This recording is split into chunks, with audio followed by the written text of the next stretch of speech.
And the reason why I'm picking up the Tow Dolly is because I'm going to buy a used Chevy Bolt EV, assuming it's not way worse than I think it is. In the photos, it looks pretty terrible, but I don't think any of the EV components are damaged. So we'll find out. So I'll pick up the Tow Dolly and keep driving. We'll see what it's like when we get there. Well, here it is. I bought it. Clearly, it's been in a front-end collision. This whole side was taken off to repair a different car. The back and the other side are pretty good. But clearly, this is a what the hell kind of a damage in the front. The car had 50,000 miles on it. 2019 model year. I looked up the VIN and found that it did have a replaced battery under warranty. So if you look down underneath on the side here, this little tag right here, that says 64 kilowatt hour battery. That is basically a brand new battery right there. And as far as I can tell, it was not damaged. Now I jacked it up just to stick my head under there and look, but watch this front wheel. Free spinning, right? Why would it do that if it's in park? Well, if we look down here, we can see there's actually, there's no drive shaft. So I think they just disconnected the drive shafts for moving this around. If I got real lucky, they'd be sitting in the trunk or something. Again, up here, a lot of damage to plastic. But okay, now comes the real fun part. So what we've got up here, this is the front bumper. That's aluminum. You can see it cracked on the two sides here. Completely pushed in the radiator. Radiator's gone. A bunch of sheet metal all bent in. But if we look over here on the side, 12-volt battery's untouched. Other than that, it's dead. Here's another fun thing. This is the Premier trim. And I looked up the VIN and did confirm that it had DC fast charging, but look, no cables here. So I don't know why somebody would have done that, but that's the DC fast charge cables right there. No idea why they're pulled out. Go figure. You really can't see the motor. There's a high voltage part right here that mounts to the battery, and I think just the mount on that is broken. Over here, it's hard to see out here. Apologies if it's out of focus or anything. This part, I think that's the DC to DC converter. And then there's a junction box that goes on top of that. This guy. Now, it looks like that got pushed back by other parts being bent around. So it's loose, but all the cables are still connected and they look like they're fine. I think that's the heater over here. It's up out of the way, no damage to that. I mean, even down here, windshield washer, fluid pump and container, that looks fine. That, I don't know if that's an air conditioner thing or something else. Now here we can see there's a lot of aluminum brackets in here. So like right here, that mounts this and that snapped right off. So that's actually part of the aluminum case here. Snapped right off. There's also, boy, where can I get a view of it? That's one of the motor mounts. That's aluminum. That snapped right off. So the 12-volt battery in here is dead, of course.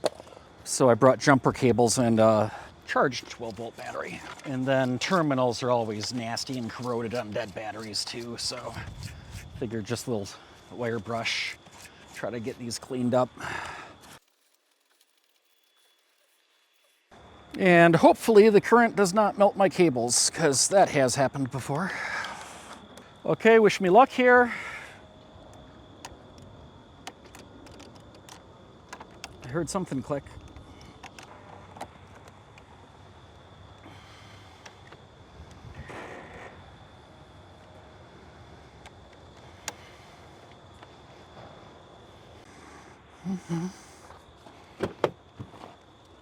Okay, the dome light came on, so there's a good sign. Key fobs right here. Power buttons there.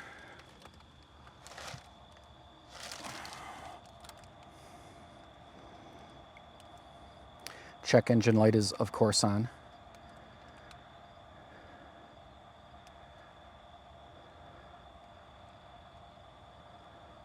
Taking a while to boot up.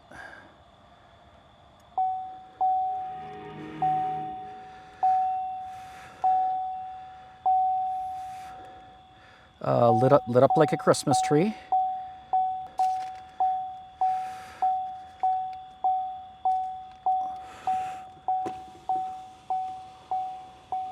Power windows, which work, so that's cool. I'm dismissing every error I can. And gear selector down here, what happens if we try to put it in drive? What's it gonna tell us? Press shifter, okay. Conditions not correct for shift. Okay, but how about if instead we just go for a neutral? Yes, goes into neutral. That's all I really want. With the car powered up, I was able to use an OBD-Link Bluetooth reader to connect to my smartphone and an app, and I saw that the battery actually read at 65 kilowatt hours capacity.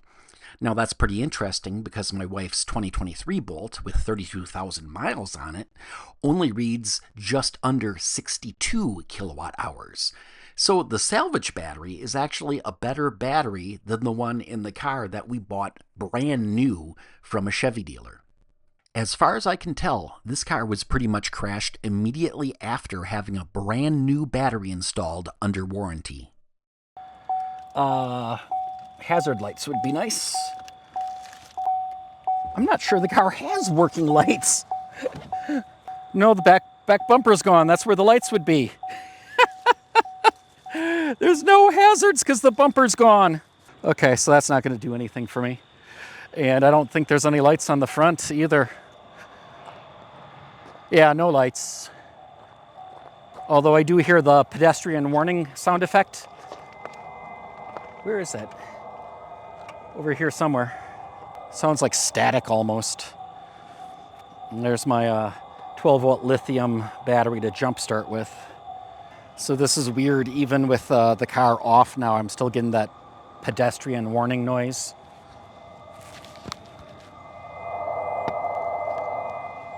I'm not sure where the speaker is. It's down here somewhere.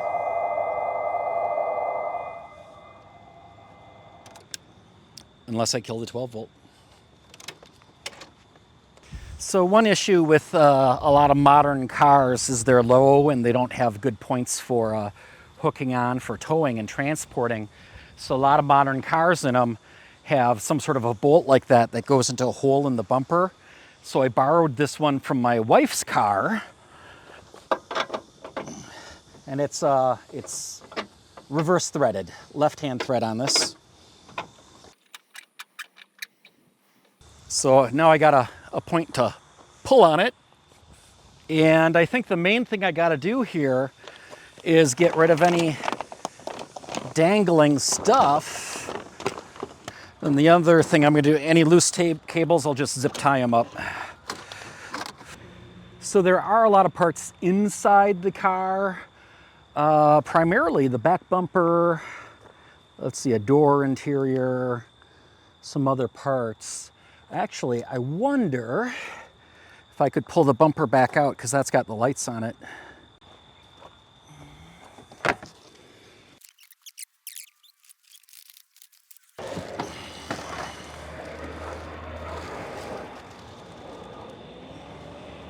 Looks like it's okay, I think.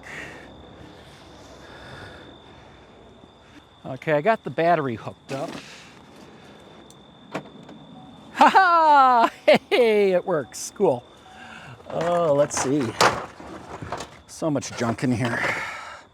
Including, what's that? A headlight! Some crappy foam. Oh, yes! axle shafts. Okay, this is a treasure trove of parts down here. And I have no idea how this bumper's supposed to go on, but it does have one pretty big, obvious wire harness here.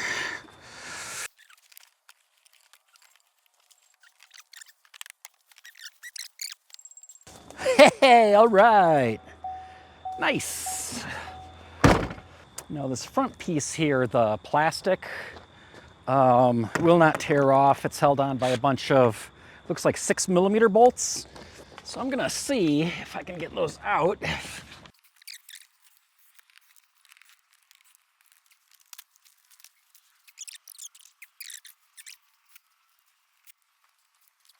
And then what I did here is I ran the jumper cables inside, zip tied it down in a couple places, ran it through the broken window down to the battery on the inside. So hopefully I can just run the hazard lights off that the whole time.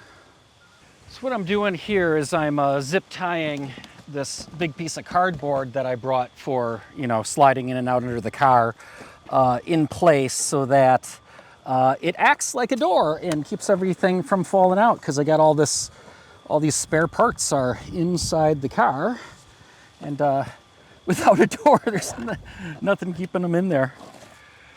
And now it's just starting to rain. And we're now cutting straight to me going home because I am drenched, because of course the rain came up just as I was getting ready to actually load the car onto the trailer dolly. So you did not see my awesome rig for pulling it up there all by myself. Maybe I can show you that when I undo that. I did bring a dry shirt, so hopefully I don't have to be drenched for the next 2.5 hours driving home. Okay, here we go, the fun part. Actually driving home.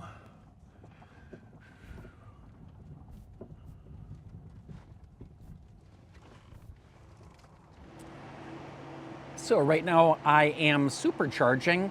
I specifically stopped at this supercharger because it was the only one anywhere near where I could find that had pull-through charging.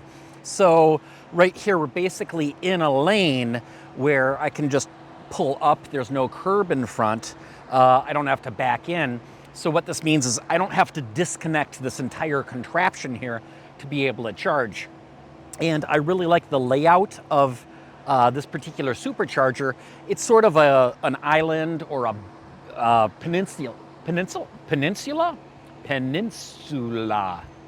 You know what I'm talking about. Where there's a number of chargers and then cars can back in on either side. But then right here where I am is the end cap. And it doesn't even say anything like towing only or anything like that, which I think is good in this case because the setup for this, since we've got the charging unit, but where you can pull right through, this is great for things like some of the new electric pickup trucks, for example, because we do have other vehicles besides Teslas that can now charge at Tesla superchargers. So if you've got an F-150 Lightning or a Chevy Silverado EV, something like that, there's all this room right here for a big pickup truck to pull right up, even facing either direction, whatever it takes to have that short supercharger cable reach and charge your vehicle, which is great. This is at a grocery store. It's the Woodman's chain, who they've been very good about having superchargers, huge grocery store. So great thing about something like this is it's a fantastic stop. Go get snacks, go get some sushi or something, drinks, use the bathroom, come back here and be ready to go. So I'm gonna pack it up and hopefully I'll be able to just drive in a straight shot all the way the rest of the way home. And hopefully my wife will not kill me. And I don't think this is the right spot, so maybe I'll just return this to the store.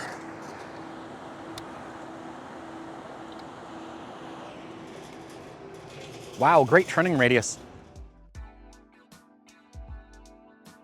Not nearly as zippy as I wish it was, but I guess this is technically a grocery getter.